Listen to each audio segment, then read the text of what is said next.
Hey, salut bande de pèlerins.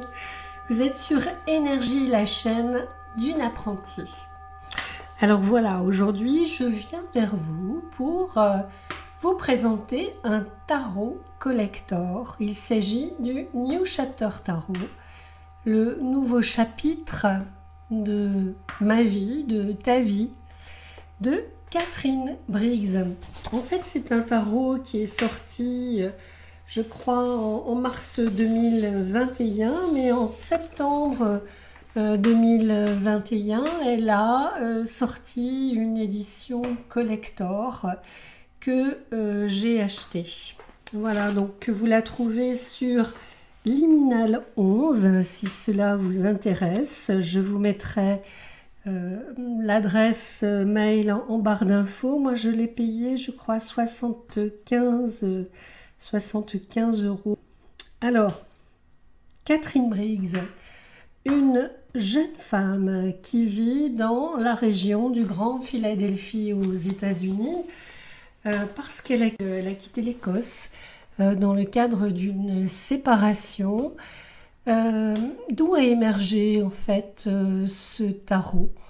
Donc ce tarot, c'est aussi l'histoire d'un processus de création très particulier avec beaucoup de libération énergétique. Et d'ailleurs, vous verrez, on le sent dans ce tarot. Regardez cette boîte à trésors. Magnifique boîte à trésors. Voilà, Catherine Briggs, ce sont ses initiales. Là, voilà, très très joli. Le coffre à trésors. Alors, sans plus tarder, je l'ouvre. Alors, voilà. Donc, c'est un coffre. Alors, je l'ai ouvert parce qu'en fait, je comptais faire une ouverture de boîte. J'avais fait ma vidéo, mais j'ai eu des soucis informatiques à vraiment se claquer la tête contre les murs. Donc, j'ai renoncé. Et renoncer, c'est un apprentissage pour moi. Alors, donc, vous voyez que dans cette jolie boîte, on va faire un peu poupée russe aussi aujourd'hui. Dans cette jolie boîte, eh bien, on voit une scène. Et je crois que cette scène, ce théâtre, c'est le théâtre de notre vie. Alors, je reviens à son contenu. Donc, quand on délie ce ruban, eh bien, qu'est-ce qu'on trouve? On trouve un tarot patchworking qui s'appelle le Hero's Journey avec mon joli accent. En fait, qu'est-ce que c'est? C'est une sélection de spreads donc pour les différentes étapes de ce chemin. Vous voyez que la mise en scène est très soignée. Donc on a la boussole du chercheur, on a la boussole du pèlerin. Et puis les 4 éléments. Dans cette boîte, on va trouver 4 donc arcanes, les as, donc en format carte postale. Également des petits stickers pour notre journal. Bon, moi je m'en sers pas particulièrement, mais voilà, pourquoi pas. Et puis bien sûr le passeport vers la liberté, vers la sagesse. Et puis une lettre d'accompagnement de Catherine Briggs qui nous souhaite en fait, je vais vous la présenter mais je ne vais pas vous la dire. Elle nous souhaite bon voyage et elle nous dit qu'elle sera là. Et puis également cette étiquette qui est d'ailleurs la figure du fou.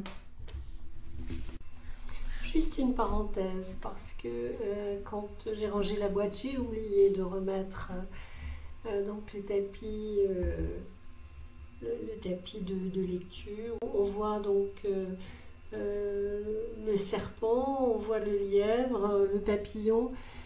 Voilà, le lièvre, donc symbole de renaissance, le papillon, le serpent, donc symbole donc, de la transformation. Et puis on en arrive donc on sort l'autre boîte. On en arrive donc au magnifique tarot édition collector. Alors vous voyez que c'est une boîte façon liminale 11. Je crois qu'on la retrouve aussi pour la sorcière moderne.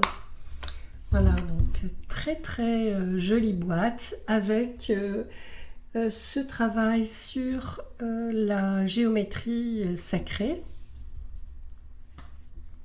Alors, vous allez voir ce qui différencie cette édition donc, de l'édition classique que vous aux alentours de 22 €, je crois, ou 22 livres, plus exactement. C'est pas la même chose.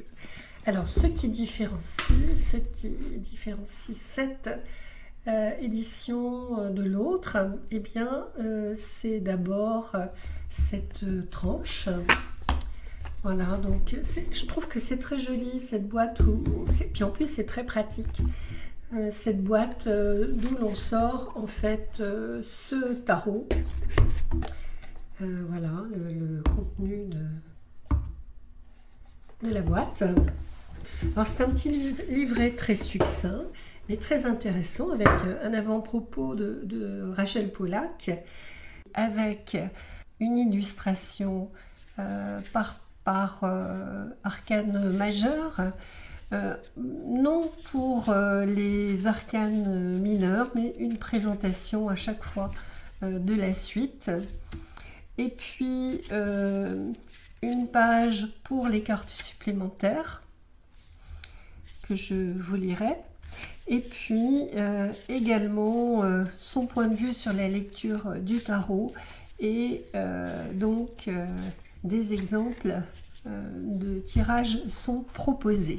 C'est un petit livret en fait où elle n'explique pas particulièrement le pourquoi du choix des éléments de son illustration, mais voilà, c'est un résumé succinct de son regard sur les arcanes, donc c'est intéressant. J'ai retenu quelques arcanes qui m'ont vraiment accroché au niveau de l'illustration et de son regard. Et vous dire également que c'est un tarot qui va bientôt être traduit en français notamment et en allemand, je crois.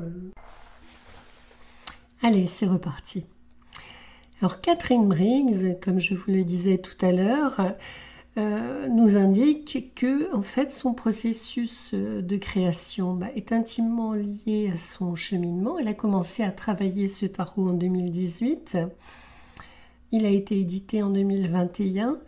Elle l'a créé dans une période de crise puisqu'elle a quitté l'Écosse. Elle a terminé ce tarot avec l'illustration du fou. Et elle dit « J'ai franchi le pas vers le bonheur en sachant que rien n'était garanti, mais aussi en sachant que de ne pas être honnête à 100% avec moi me ferait plus de mal que d'essayer et d'échouer. Le fou était la dernière carte que j'ai faite en l'honneur de cet acte de foi vers l'honnêteté et le bonheur. » Voilà, donc je trouve que c'est vraiment un tarot qui a du sens, une profondeur importante. Et vous allez voir, ça se sent tout de suite. Ce qui m'a plu dans ce tarot, c'est d'abord le titre. Le titre qui nous renvoie bien sûr à notre pouvoir, comme nous le décrivait Catherine Briggs.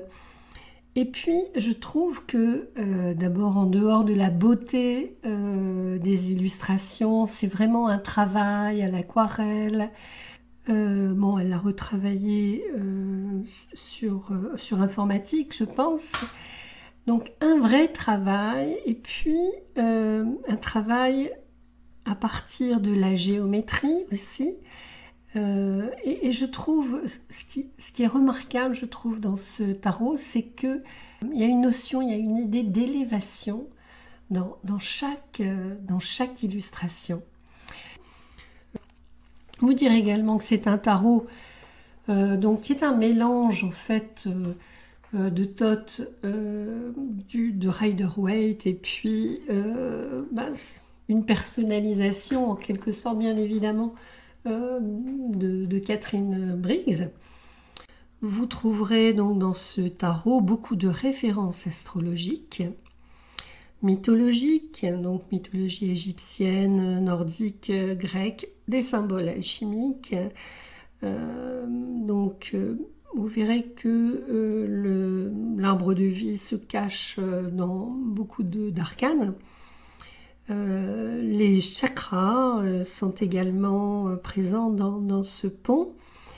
Et puis, il y a aussi des références à l'histoire. Par exemple, l'armure qui, pour elle, est l'armure du chevalier des coupes d'ailleurs, dans lequel elle s'identifie complètement, pour elle est une référence à l'histoire de Jeanne d'Arc. Tiens donc. Un tarot qui a des affinités avec le Thoth. Pourquoi? Donc moi je ne connais pas, hein, je vous l'ai déjà dit, le tarot, le Thoth. Bon, actuellement c'est pas quelque chose qui m'attire particulièrement. Mais ce que j'ai aimé en fait dans sa démarche, c'est que elle a créé dans les personnages de la cour un personnage qui s'appelle la princesse. Et en plus, si vous voulez, derrière ces figures de la cour, des femmes pour le cavalier, pardon.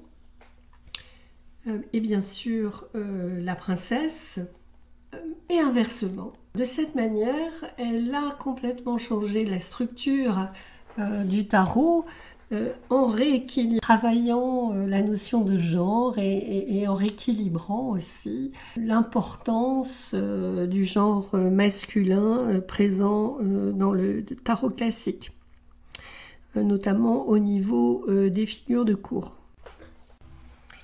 Alors, voilà le fou. Et vous voyez que dans ce fou, on retrouve le lièvre. Et donc, vous voyez la présence des symboles aussi astrologiques. Le magicien. Alors, moi, j'aime beaucoup ces couleurs. Alors, pour la grande prêtresse, donc on l'a beaucoup vu passer, je crois celle-ci dans les réseaux sociaux. Bon, moi j'y vois des chakras et puis on voit derrière, me semble-t-il, donc l'arbre de vie, impératrice, l'empereur, le teacher pour le pape. On a les lovers. Alors j'aime bien moi, cette représentation du chariot